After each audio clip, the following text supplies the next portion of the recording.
your current systems, your current methodologies do not align with how AI works or AI technology works. So adapt the lesson. Brian, you've talked about in the past how some of your local teachers have have adapted their lesson plan to include AI and for lack of a better term, a healthy way, an educator's way of including AI into that process. Right. Andy, Yeah. you've talked about some schools going back to the blue books where you write your essays in class in front of the professor and things like that. All this really is you need to look at it holistically and say, hey, education and the system that runs it just needs to be changed. There are lots of things that should have been changed from before, but here's an opportunity and an impetus to make all of those changes now. Go ahead and make those large changes. If you need to say some of those changes need to be because of the wave of AI, so be it. You don't have any excuses anymore.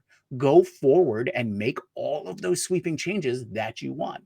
Now, there is divergent ideas of how much change and in which direction and things like that.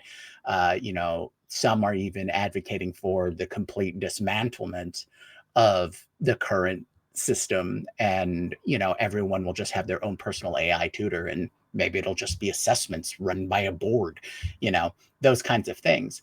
I'm not advocating one way or another, but what we need to recognize and accept is the wave of change is here, and you need to adapt.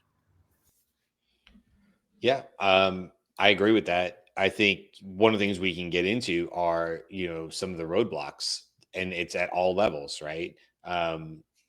Specifically in some states, one of those major, either it'll be the road in or not, will be unions, teacher unions, who are not necessarily going to be proactive about bringing in AI if there's even a whiff that it could reduce teacher roles or positions, right? That they're there to protect the teachers.